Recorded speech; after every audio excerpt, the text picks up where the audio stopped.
Welcome to the Bearded Nerd podcast, where I help new players and game masters learn, play, and grow their love for tabletop RPGs.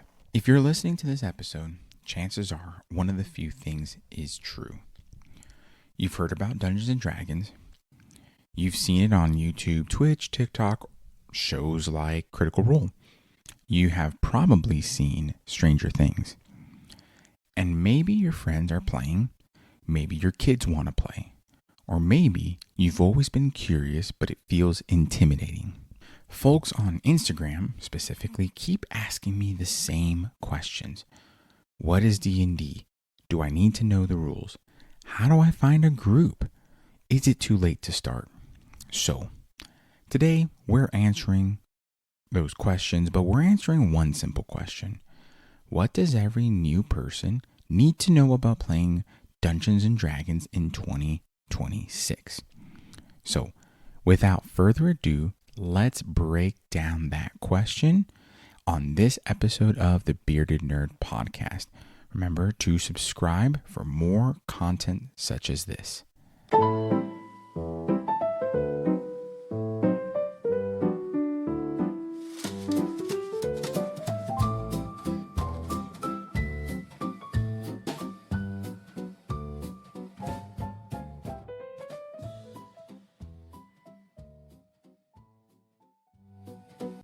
The biggest misconception about Dungeons and Dragons is that it is a complicated board game.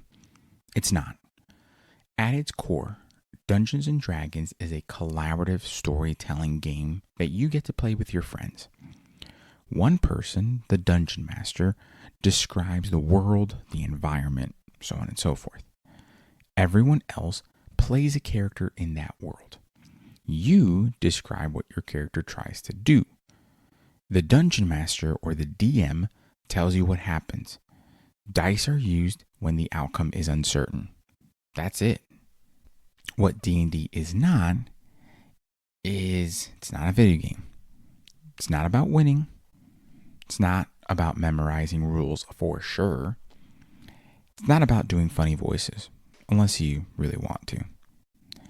D&D is a shared story, a social experience, a creativity-first game.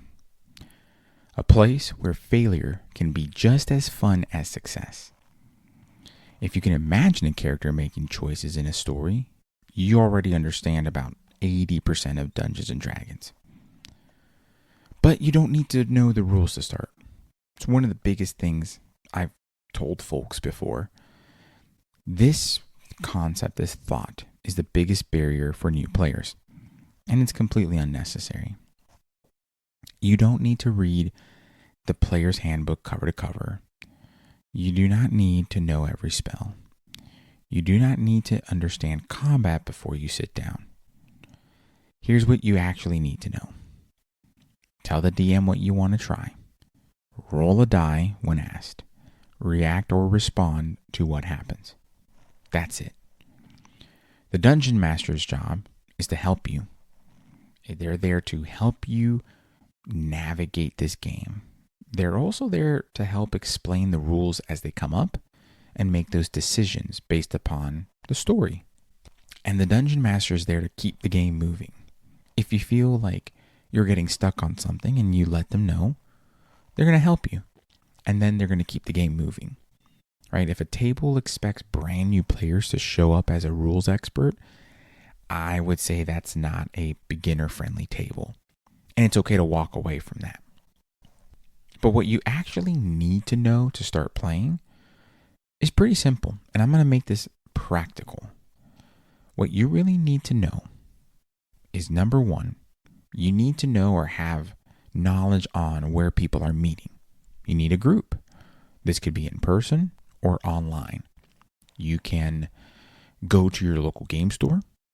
You can traverse the Facebook groups for online play or for local play, Meetup, Discord, Reddit. There's a lot of things and tools that you can use, but you need to find a group. And usually Facebook, Reddit, Meetup, Discord, and your local game stores and there's going to be Facebook groups for your local game stores, are going to be good places. But if you're a big proponent of starting in person, which I am, your local game store is going to be a great place to start. But you also need, at minimum, a dungeon master. That's the person who's facilitating, the arbiter, the logistics guy, right? The person who is running the game. You're going to need a character. You can print out a pre-made, pre-generated character. You can create your own. Doesn't matter. But you need a character.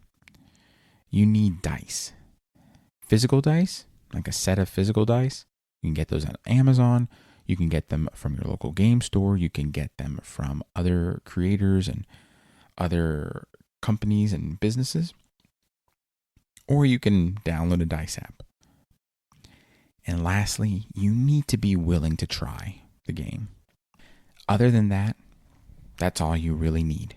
Although I'm a huge proponent of this because I love these tools, you don't need minis. The miniatures that represent your characters and the monsters and the NPCs or the non-player characters, that's just extra. I love miniatures. I'm very biased to it, but you don't need them. You don't need expensive books. You don't need the fancy covers of the book.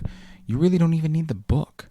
You can buy one book and share it with your group, or borrow a book. Probably borrow a book from the library. You don't need some crazy, creative, custom dice bag, even though those are very nice. And I have links to those dice bags too that you can get that are beautifully made by crafters and creators in the community. But you don't need it. You don't need acting experience. You don't need any of that. You just need a willingness to try. You need very simple items and then just the desire, right? Most groups today, they're using Discord. It's a free app on your phone. Download it, start an account, find a group, start playing.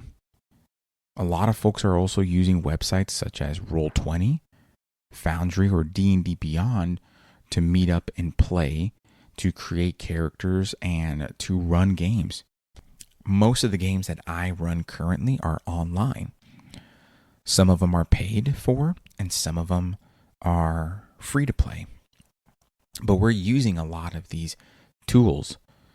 It's very simple, straightforward, right? It just means you can play from home, which for many people, this can be a barrier of entry or an easier barrier of entry where you can just play from the comfort of your home and you can have fun and start learning and you can be playing in a safe environment versus finding a game store, which you may or may not have a game store near you, finding a group that may or may not jive with you, and then meeting at the game store or at a random location like a brewery or wherever, and then playing the game, right? There's a lot of barriers of entry right there, but it's a way to start.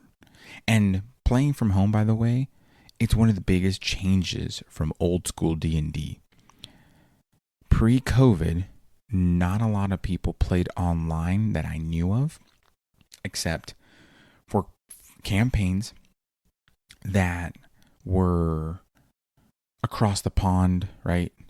Or states wide. The game that I'm a part of, that I'm a player in, we played online, but they mostly played in person. It was online because I was friends with the dungeon master and I got an invite to play and to join the campaign online. But post-COVID, he decided to continue the game online because it was just easier. It was easier to do that than to meet up in person. But with that being said, there's no need to think about any of this until you find a group. So let's talk about where we can find these groups, especially in 2026. This is a question I get constantly. And here are the best options, I think. Number one, your local game store. Your local game store is going to be the heartbeat of the nerd community. Simple as that. Many local game stores run open D&D nights. They run a league that's called Adventures League. It's exactly what it is. It's a role-playing league specifically for Dungeons and Dragons. They run beginner tables. Many folks are running one-shots or single events or single games, so to speak. That's not necessarily a larger campaign that may or may not have an extended period of sessions, right? Your local game stores will always be the best way to meet people face to face, get the vibe, and just get the feeling for what they are and what the game is all about. Second, online communities. You're going to want to look for Discord servers or Reddit looking for group or LFG groups or pages, Facebook groups that are either local or online communities of individuals who are looking for players, looking for dungeon masters. The Facebook groups can be of the local game stores. They could just be localized community members not associated with the game store, or they could just be online communities, right? And then you can look for online services. So for example, there are websites like the TTRPG Academy, there are websites like RPG Club, and there are websites like Start Playing Games, all there to help you find a game online. You'll want to search for D&D beginner friendly, new player to D&D, or learn to play D&D. Those are really important key phrases. I also mentioned RPG Club, I mentioned TTRPG Academy, I mentioned Start Playing. Those are platforms. And those platforms offer paid games, which honestly is the new normal. It is a normal thing to pay for it, especially in 2026. And I personally think they're often better for beginners. Why? In most cases, your dungeon master is prepared and has been vetted by a company. I don't know about Start Playing Games because I've never used them. However, for TTRPG Academy and for RPG Club, they are vetted. Those dungeon masters and game masters are vetted by the owners. So there is a almost liability protection that you're not going to get some weirdo running your game. But with paid games, there are table expectations. They're very clear. It's a very professional setting, and it's very, very fun. And you're not burdening a friend if you feel that way. If you're the type of person that gets really anxious because you're burdening someone, you're not going to get that with paid tables. The environment is also safer and more welcoming than just a random place, because what you're paying for is time, preparation, the active experience of playing and learning, a structure to it, and all for the hobby and the love of a game. In my opinion, you got to think of it like you're hiring a coach or an instructor to learn how to play this game, right? You wouldn't hire a random person, or rather you could go to a random person at the gym and ask them to help you, but there's no commitment. It's kind of sloppy unless that person really, really, really, really, really likes you and is dedicated to your betterment, right? But when you hire a personal trainer or a coach, they're going to not only develop a friendship with you and really want the best for you, but they're going to be professional about it. There's going to be safety rails and guards for you to experience this in a better way.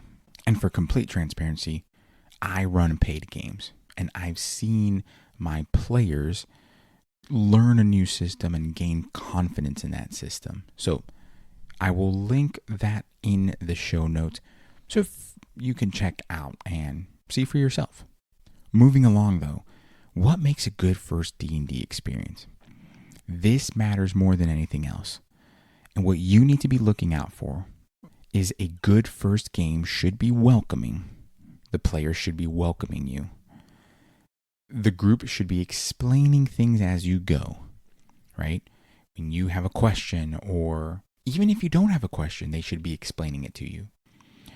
They should be encouraging questions. Hey, are you confused? Do you have any questions? Okay, no? All right, we can move on. Or yes, you do? Let me quickly answer that. And then lastly, they should be focusing on fun, not perfection. A bad first game, these are the red flags. If it overloads you with rules, that's a red flag. If shaming is there to shame a mistake, that's bad. And especially if the dungeon master doesn't do anything to stop it, that's a bad DM and that's a bad leader. Because the DM is the quasi de facto leader of the group, right? They are leading you through the game world. And they are the ones that set the tone for the table decorum. So if they are shaming or if they're allowing shaming to occur, that's a red flag. If they are prioritizing realism over enjoyment, that's a red flag. And that one is loose. If realism to you is more of, oh, well, this would not have happened realistically in a medieval society, that's the red flag. Realism of, hey, this is what a human would do when it comes to using the ability of XYZ within the game. Okay, that's the realism within the game world, right? It's not the realism of the world that we live in and then telling you it wouldn't happen, right? As long as you're enjoying the game, you all know it's a game. You're supposed to enjoy it. So if they're prioritizing realism over enjoyment, red flag. And then just assuming knowledge, assuming things, that's a red flag. Remember, you are allowed to ask, can you explain that again?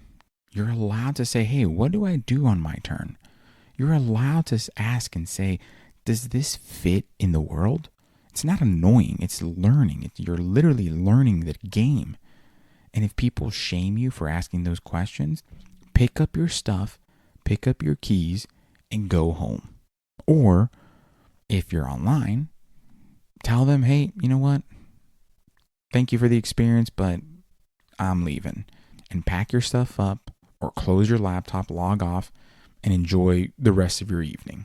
Because you deserve to spend the time enjoying and learning this new game. Because it's an awesome game. But you deserve to learn in a productive environment, if you will. Now, let's say that you find a group.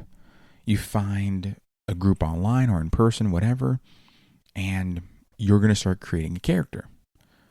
Well, here's the thing. You don't need a crazy, complicated character. You don't need a backstory. And the backstory is the life that they had before adventuring who they are. It's the time where you can really be creative. Some people write 1 page. Some people write 10 pages. Don't write 10 pages. All you really need is a basic idea. Who are they? What did they do before they became an adventurer? Right? They need a reason to be an adventurer. Did they go and experience something that made them want to leave their past life to be an adventurer? Right? But you can ask yourself that question. They need a reason to adventure. And then why are they willing to work with a group? You can't have the lone wolf within a game like D&D because D&D is just a collaborative storytelling game. Instead, good characters are shaped with the dungeon master and the party. So, when you're creating a character, the 3 things you need, like I said, and I'm reiterating, you just need a basic idea, a reason to adventure, and the willingness or desire to work with a party. And you can ask yourself, and you can ask the party and the dungeon master specifically, hey, what kind of game is this? What kind of game do I want to play? But what kind of game is this? What are the themes that we're exploring? What are the themes that I would actually want to explore, right? Are there things that we are avoiding as a group? And then, again, intrinsically, what are the things that I don't want to talk about? These questions can be asked to the party and to the dungeon master and to yourself, right? But your character should fit the story everyone is trying to tell, not just what sounds cool in your head. And is it too late to start? Absolutely not. And honestly, this might be the best time ever to start playing D&D. In 2026, tools are way better than in 2014. Online play is normalized and even preferred. And it's vetted, right? Beginner resources are everywhere. The community is larger. They're pretty diverse in experience and just randomness, but they're really diverse. And quite honestly, people are more welcoming of it. You don't need to catch up. You don't need permission. You just need to find a table that wants you there. So if you're new to Dungeons & Dragons, here's what I want you to remember.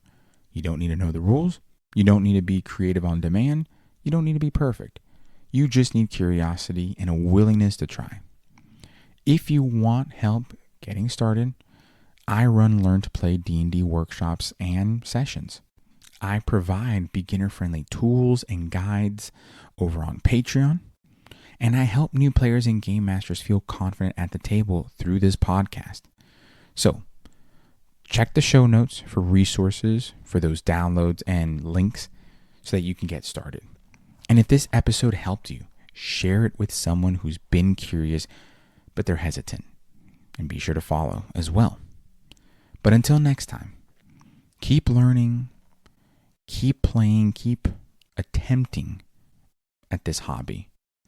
And you will see that when you take that first step and try the game, you're really going to enjoy it.